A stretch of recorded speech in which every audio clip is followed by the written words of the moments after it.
everybody, my name is Holly Shippers. I am the manager here in the seasonal department at Sunnyside Nursery. And to my left... Hi, I'm Sarah Christopherson. I am the plant designer and I work in the seasonal department with Holly. Today we're going to be talking about creating living wreaths. What is a living wreath? It's exactly that. It's a wreath that is alive. It's made of plants that have roots that need to bring up nutrients and water. This is going to be our container for those plants. You might want to use products such as the Edna's Best potting soil or the cactus mix for succulents or things that need a good well-drained situation. And we like the Sure Start to get things going. You can use other fertilizers. The importance is that you've got a good number for your NPK down here. Osmocote is a time release fertilizer that you can add to your soil as well. And then for a liquid, you can use the indoor. It doesn't matter if it says indoor or outdoor, as long as the numbers are accurate. What kind of numbers are you looking for? Something well balanced? I want something somewhat balanced. The Sure Start is a 462. The liquid is a really low one. This one is usually a 222, so it's an all-purpose. Nice organic that you can use fairly often. No risk of burning your plants. Yes. Whereas synthetics, you want to be a little more careful. You can burn your plants. Osmocote wouldn't be too much of an issue because it's a time release depending on your temperatures. Also a great thing to have, a great tool to have, would be little snips, because you're going to want to do some trimming. I have several of these, so I can find them little snips sitting around everywhere. Yeah, for my flowers, for my little plants, they're fantastic. I like my pruners, but that's me. Let's talk about some plants that we can use for these living wreaths. Okay, here's one of our succulent wreaths. This is a really popular wreath to make, and we make up kits specifically for this kind of wreath. So we have a combination of sempervivums, the hens and chicks, and some different sedums with different colors and textures. This one I made up about a month ago, so these guys are all rooted in and starting to grow at this point. Eventually all these guys will get big, they'll be sending off little babies, our sedums will fill in, and you'll have a very lush wreath full of succulents. And right here we have Blechno Marina Fern. This is a low-growing, moisture-loving fern. Like I said, low-growing, great for a living wreath. Moisture-loving, so you want to make sure this does not dry out. It wants to stay moist. If you decided to have it as a tabletop rather than hanging, you could even put it in a saucer that you can put water in, or so it's constantly wicking it up. Yeah. So this year I decided to mix it up a little bit and make a hanging chandelier wreath. So I used some trailing plants. The Dichondra Silver Falls is the silver gray foliage you see in there. We have the ivy called Needle Point. And then for a little bit of fluff on the top, I used Oregano Kurigami. It has these lovely chandeliers.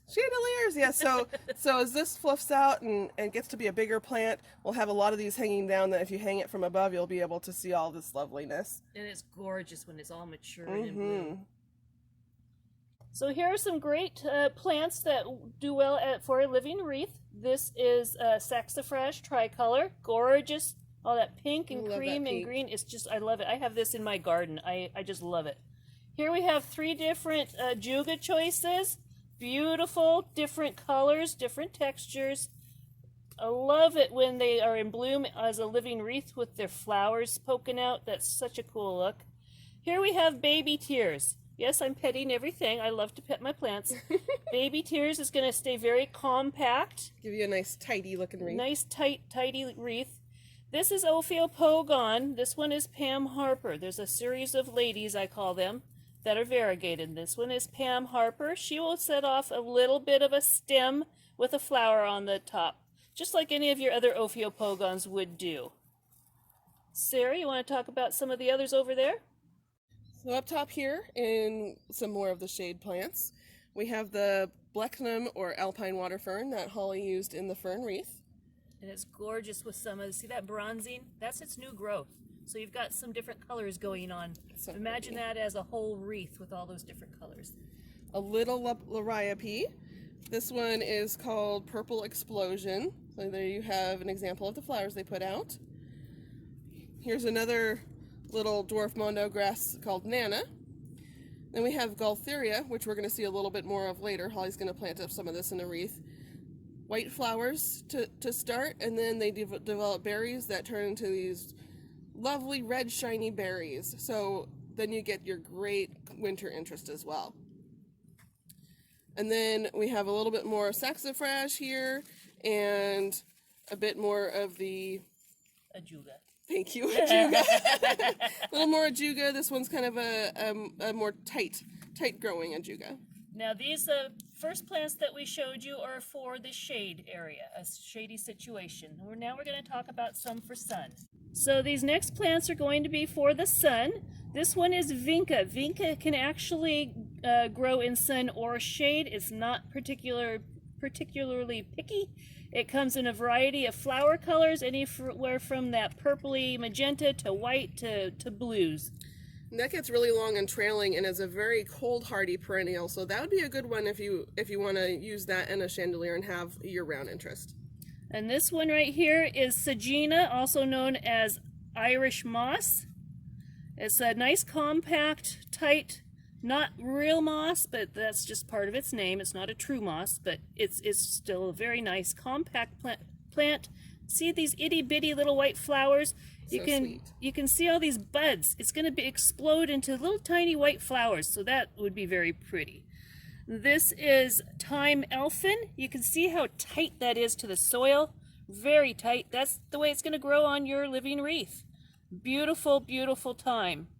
Here we've got the Hens and Chicks that are very traditional for a living wreath, but you don't have to, of course, commit to just a succulent living wreath. That's why we're showing all these different examples. So many colors to choose from, and some that even have a spider web look to them. This one is a sedum ogon. Now this one is not an evergreen, but that's okay. It doesn't have to be an evergreen. It'll come back in the spring when your living wreath warms up. Here is the oregano, the ornamental oregano that Sarah had shown in her chandelier living wreath. This is a nice tight dianthus. Beautiful little pink flowers. Here we have erodium, another nice tight compact with, I don't know if you can get that, but the flowers are variegated. They're striped, really pretty.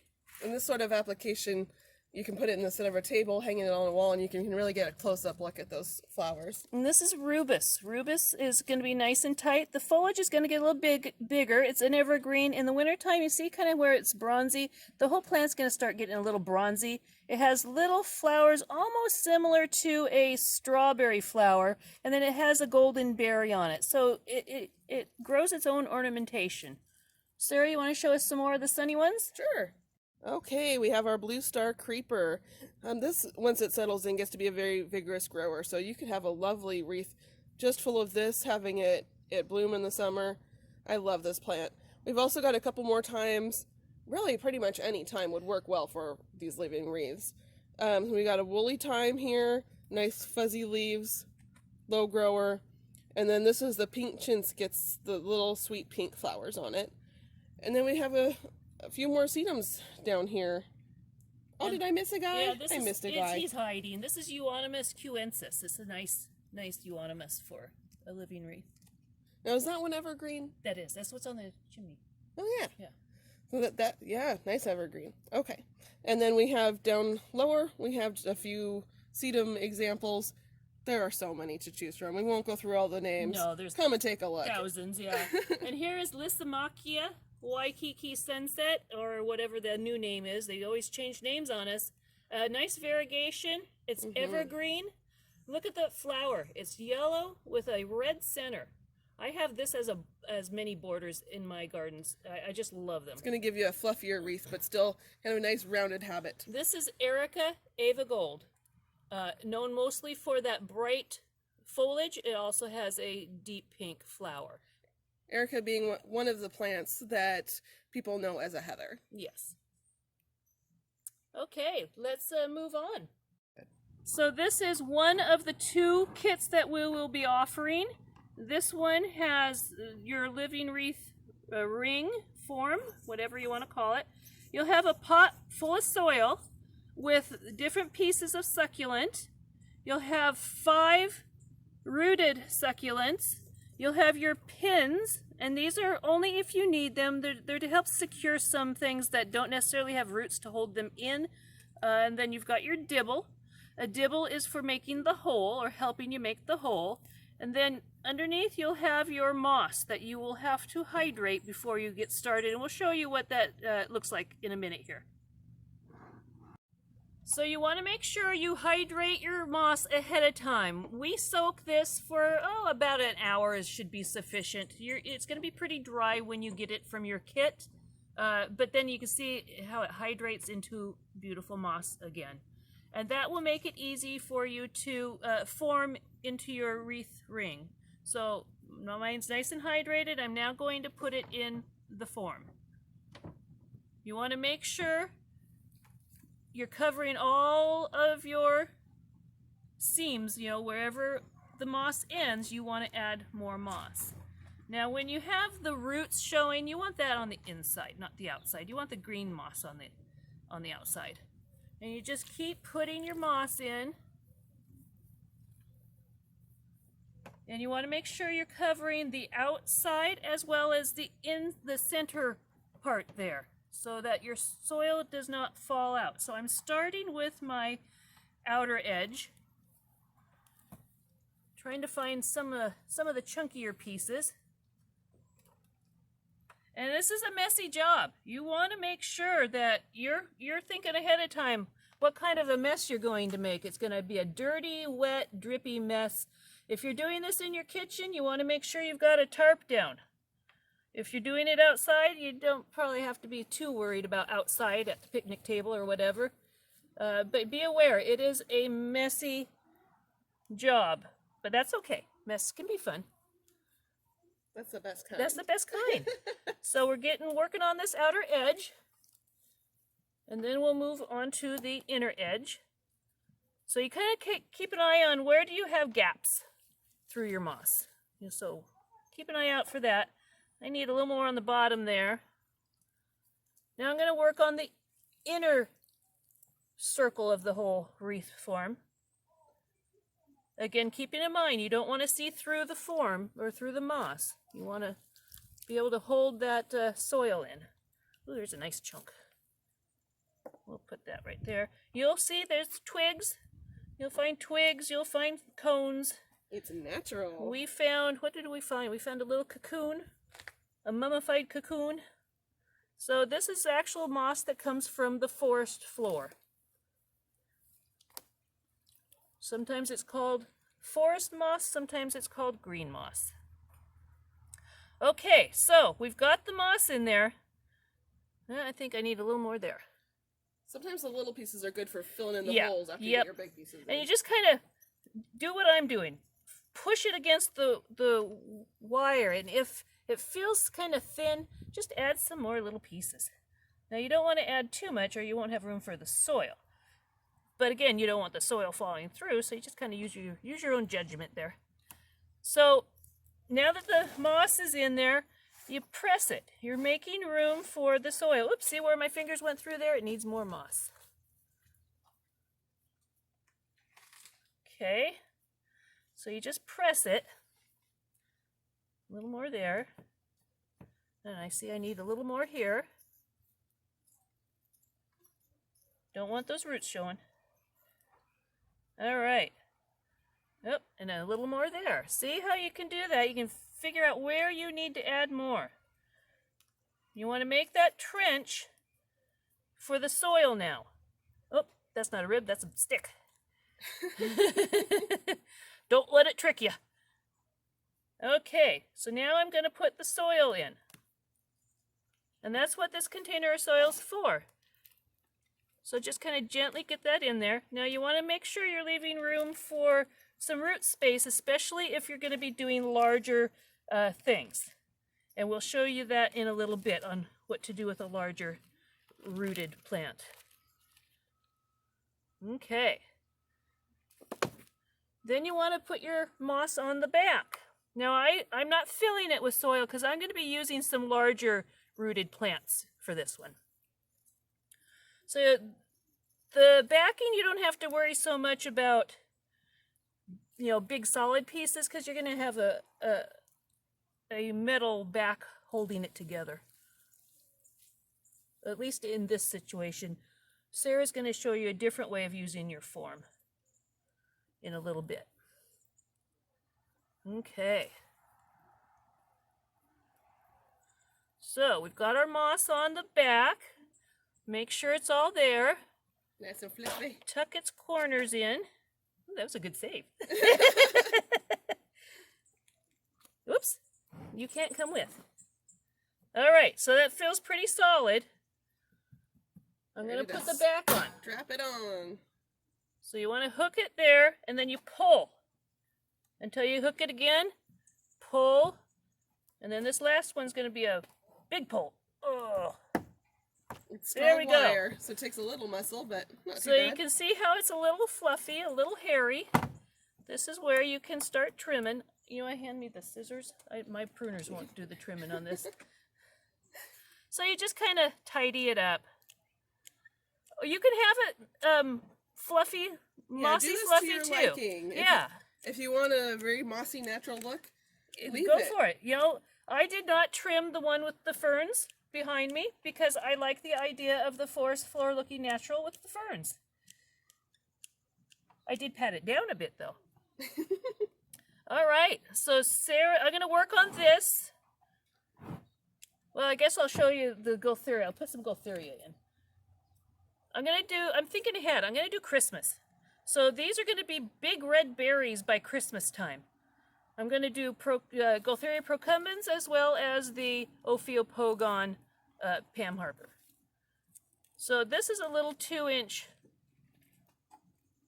pot that I'm going to use my dibble, and I'm going to put it out here. So here I am making that hole. Now you don't have to be too worrisome about the roots. I want that to fit in there, so I'm going to give it a squish.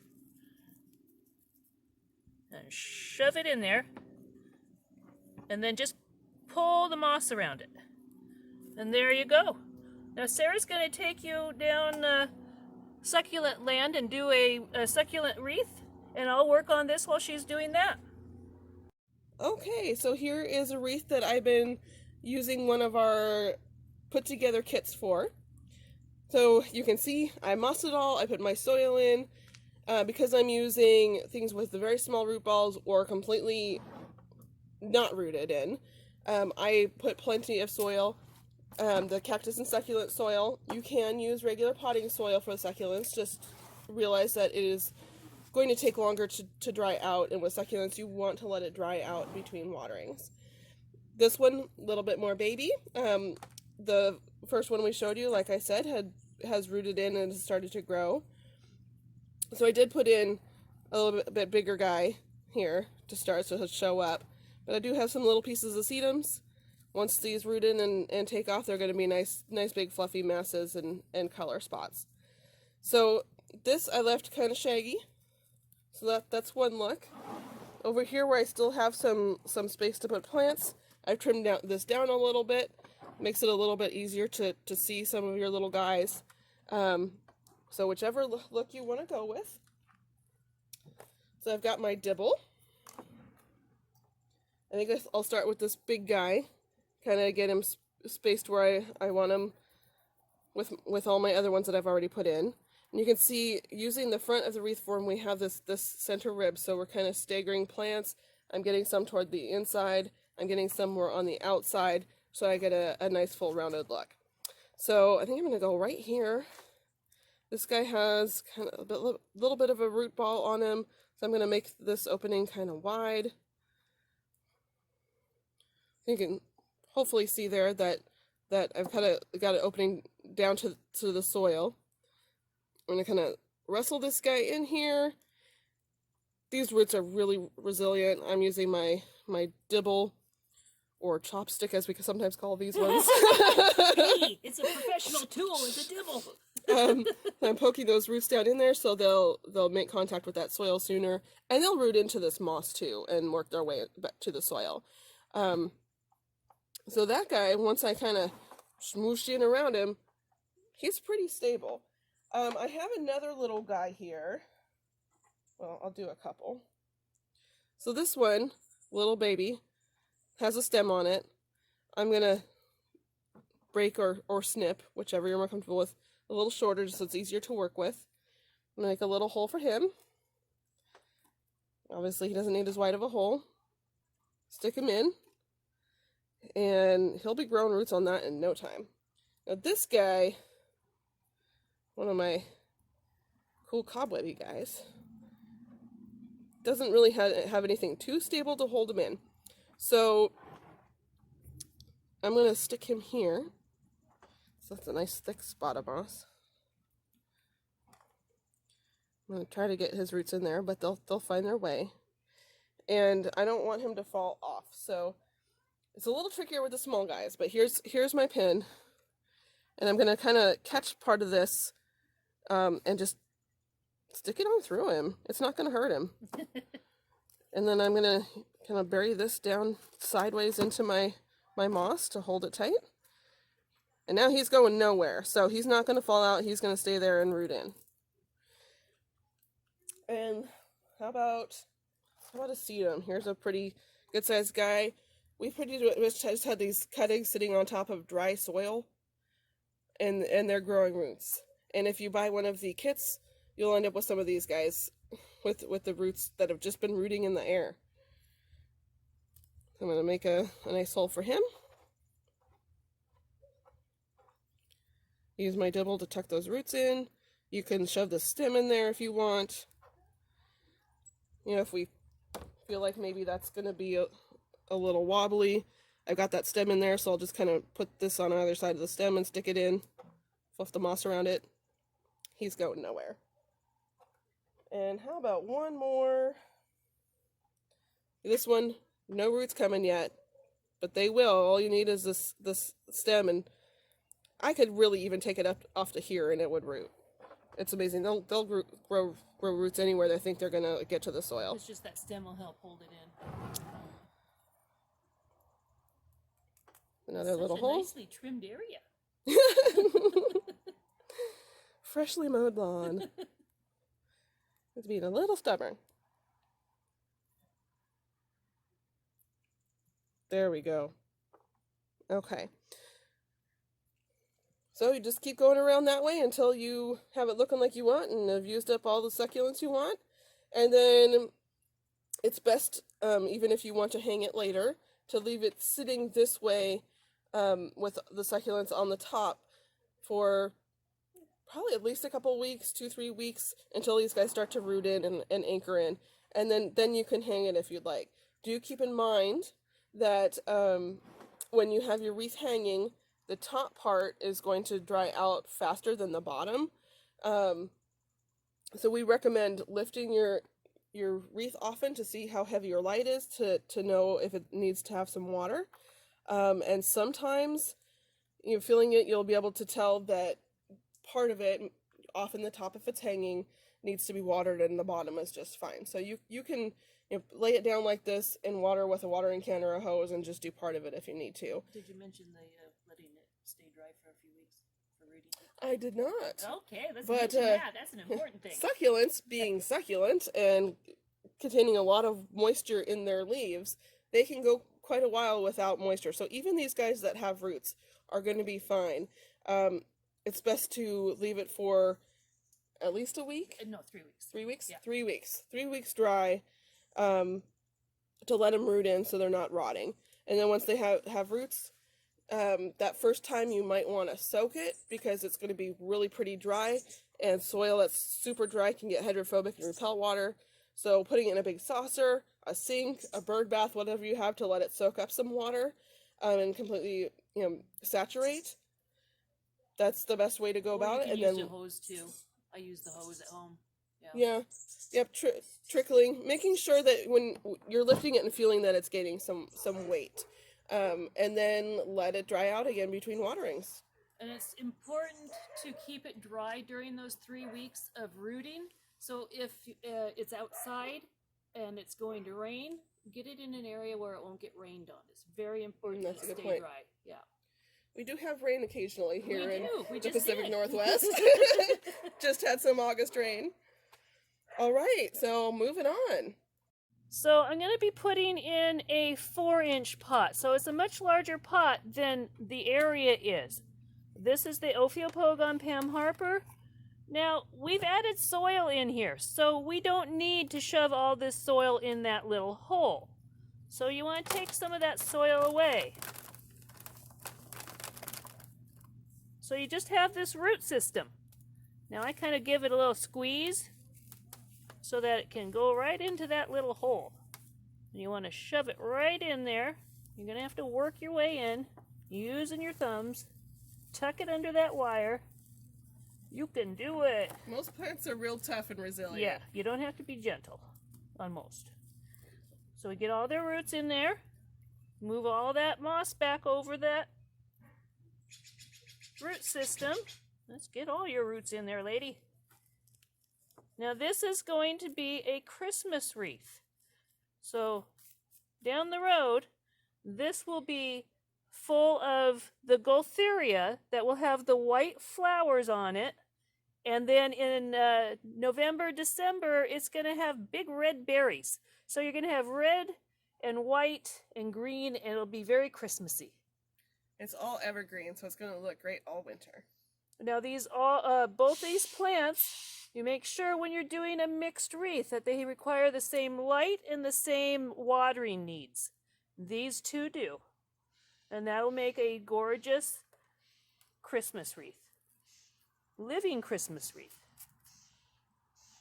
All right, let's move on to an ivy. So here we have an ivy wreath. I'm going to show you how to give it a haircut and keep it snipped so it doesn't look like a giant octopus wreath. So I'll show you where to snip right now. So you want to just go right above the stems to the next foliage and snip it. So you go and look in there, you see where that stem is with the foliage? Snip right there. Snip right there. And you just keep going around the wreath.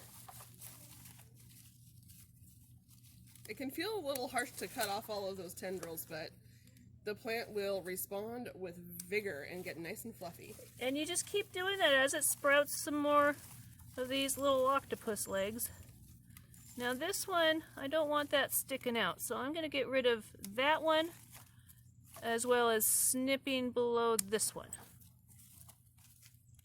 You can, if you want, take these cuttings and Root them. root them. Yeah. Or strip off some of the leaves at the bottom end and stick them in some water. Watch the roots grow. So you just keep going round and round until you have it the length that you want it. And eventually, as you go along and do the snipping, every time it gets new growth, before you know it, this whole thing's going to be one round ivy wreath. And it will do a lot of sprouting. Giving you a haircut. Snipping away. It's very easy. You don't have to be gentle. You can give it a little pat afterwards. I don't like this one. If you're someone who's a little nervous about pruning, ivy's a good plant to It's a start good on. practice plant, yep. It's not going to skip a beat. It's going to keep on going. Okay, almost there. And if you think, oh no, I cut it a little short, don't worry about it. It'll grow. It's a plant. It'll grow. One or two more to go.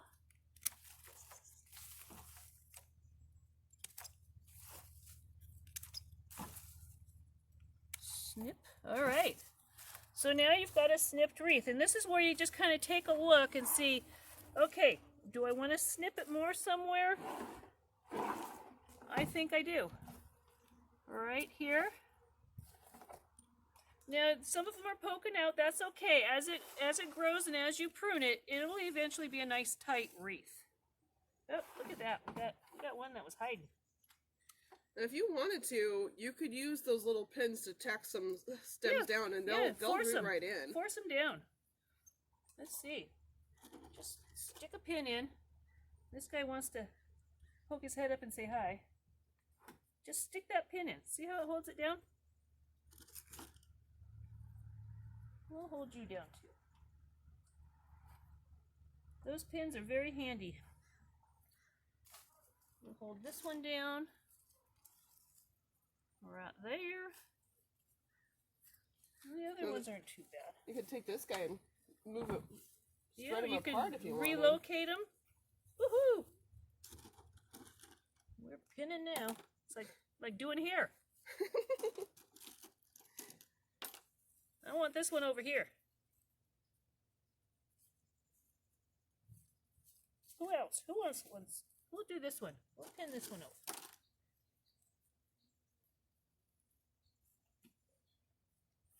And you just play around with it. It's starting to look full already. It's starting to look full, and I can play with it a little more later on and get more spread out. But, have fun. That's the important thing. You're having fun creating your own living wreath.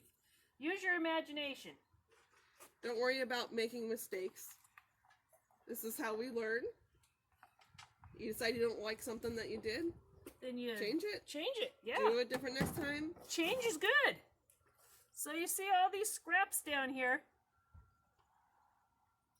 You can root those. Create more plants. Give them to a friend. Make a bunch of wreaths. You can have a whole row of ivy wreaths when you're done. Okay, I'm going to make an herb wreath. My intention is to have this sitting in the middle of a table. I can put a nice pillar candle in the middle of it, harvest off of it while I'm cooking, or my fiance is cooking because I don't really do that. So I'm gonna put 6 different herbs in this. They're 4-inch pots. Leaves a little bit of room for growth. Of course, trimming on them and using them is going to keep them more compact and tidy. But the way I'm using the wreath form in this case is I'm going to plant in the back of it. The reason for that is on the front, as I showed you with the succulent wreath, it has the rib right down the center. And because I have bigger pots and bigger plants, I want to be able to just put them all in the center. So I'm going to put it together, and then I'm going to enlist Holly's hands to help me thread everybody through this center opening. I'm a hand model. Ooh, yeah, our hands are maybe not the most model worthy. The hard working hands. Okay, so leave this guy off for the time being. Let's see, I think I'll start with my dwarf Greek oregano. Being a dwarf, it stays a little tighter. Nice bright green. Same great taste. Okay, so this is kind of a taller pot. I'm just going to take off some of the bottom of this. Yes, I'm ripping some of the roots as I go. It's called root pruning. It's still got plenty, and the roots are going to branch and grow wherever they were ripped. So this is not going to have any problem. We're not going to see any setback from this. And don't worry about squishing those roots too. You can squish them and get them to fit in there. Okay, next I have Mojito Mint. Oh, I love this mint. It is so strong and yummy. And great for those mojito drinks. Mm-hmm, right in the name. So this is kind of a smaller pot. I'm just going to spread these guys out a little bit. Get them tucked in there. Ooh, I can smell it. That's fantastic. That's a good smell. Yeah, I'm thinking about I'm going to have some straight across. So, working in threes. Next, I'm going to put in my solid Burnett. Or we like to call her Carol. Carol Burnett. That's for those of you who know who that is. Carol Burnett's wonderful. I think even younger people should I know who still watch Burnett Carol is. Burnett. She's got a few roots. I'm gonna loosen them up a little bit. This isn't too necessary. You don't have to go crazy, but once again, where I'm breaking them, they're gonna branch out and root into the soil. So she has a little bit of a weeping look with her leaves. She will send up flower stalks. You can leave those if you want to look at them, or you can take them off so it just produces more leaves. And these are great in salads. Pick off some leaves. They have a wonderful nutty flavor, and they're really pretty too. I mean, I also love these as an ornamental in my garden. So I'm gonna shove her in there. It's got Swish, a swish, swish. nice, delicate texture to it. Yeah, adds a lot to your composition. Let's see. I think I'll go for some lavender. So I picked out Thumbelina because she's a more petite gal. Gonna stay a little bit smaller and more compact, but we still have those beautiful lavender blooms and the amazing smell.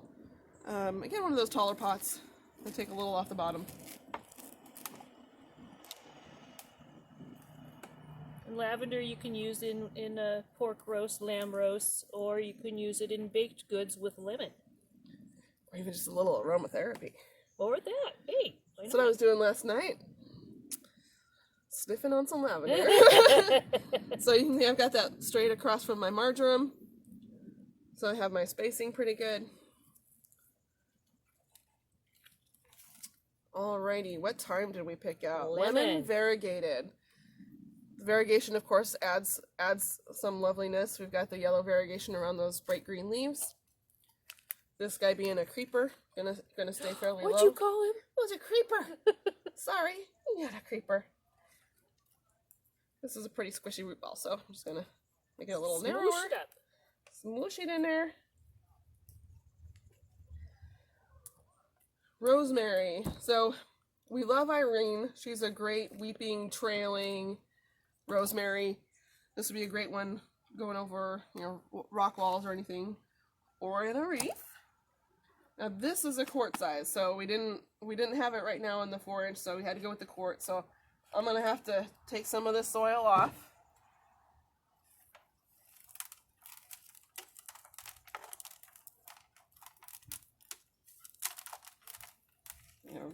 Really thin you out. I'm just kind of raking it a little bit, so yeah, I'm losing a little bit of root, but I'm also just getting soil off of some of them, so there's plenty left. All right, Irene, let's see if we can fit you in here. Give her a good smoosh. Swoosh, swoosh.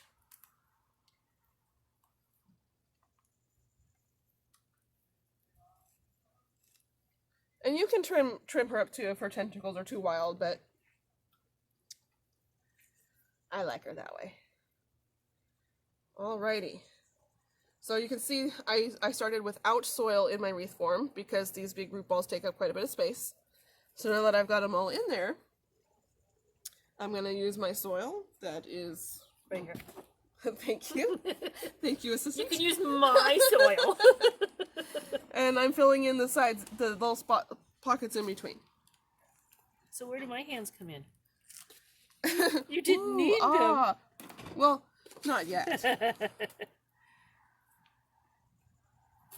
Would your hands like to add some moss as I am putting the soil in?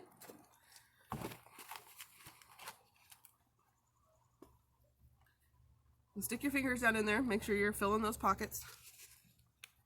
Like we've said, this is a messy job. You just tuck the moss in between. Tuck it up to the each plant. You have enough over here?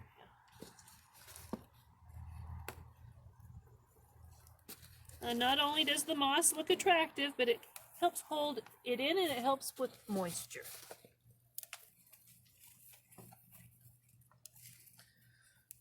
Okay. Yeah, right now I'm looking at a muddy mess, but we'll cover that up. Yeah, that's all fixable. Hey, I'm quick. Done this a couple times? I've done it a couple times. Not my first rodeo. I'll poke that in. Some over here. Now I'm looking for some of the greener parts. Since this is the top of my wreath, I want to have the nice pretty fluffy bits. Fluffy bits. Fluffy bits. Okay. All right. All right. Now we're ready to cap it off. Okay. For this style, we're replanting in the back. This is the tricky part, and nice to have a friend.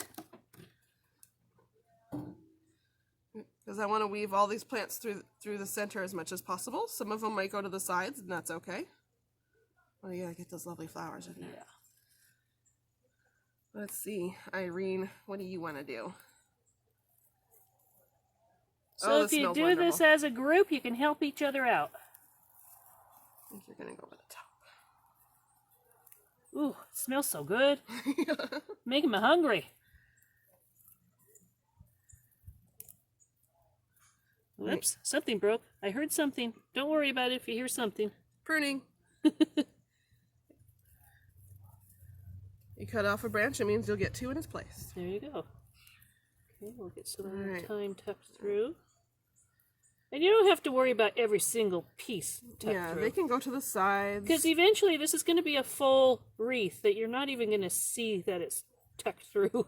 I decided some of my rosemary was up kind of high, so it's going to go over the top of the form rather than underneath. Okay. And it's going to look a little smushed for a little bit, but it'll grow. It'll grow out. All right. All right, is everybody through? It looks like. Okay, start hooking. And you just pulled it. All right, this side's hooked. All right, got this one. Almost. Okay. There we go. All right, she's going nowhere. Okay, so here's the finished herb wreath. This is something that you could hang if you like. I find the salad brunette makes a nice fall on the bottom. Trailing rosemary would as well, if you want to have that in lieu of a ribbon, which you could certainly add some ribbons to this if you'd like. And some of these other ones will fluff and fill in. Yep. So keep in mind with some of these wreaths, they have about a 3 to 5 year span for being in the ring, and then you still have that ring. Go ahead and create something new. Succulents will last longer, of course, because they don't need all that root space. We have 2 kits to offer. We showed you earlier this one with all your plants added to it for $40, and we also have an option if you want to do something different and want to come pick out your own plants. We have one for $28 that has everything but the plants in it. What we're going to do is have the succulent kits with the cactus and succulent soil. The kit without the plants will have the Edna's Best potting soil, which, as we discussed before, you can use for succulents if you'd like, if you want to pick out your own succulents. But it's also a well-rounded one that we can use for any of these other plants. And remember, if you do use a potting soil, the important thing is you let it dry between. Edna's will just hold moisture longer, so it'll take a little longer for it to dry. I think that's everything. You have anything else to add? No, but when we're messy. We're messy. It's a messy so make job, sure but it's a someone's messy got to day. do it. Well, thank you for being watching us today. It was a great, fun time. Yeah, it was great. Yeah. Bye-bye. Thank you.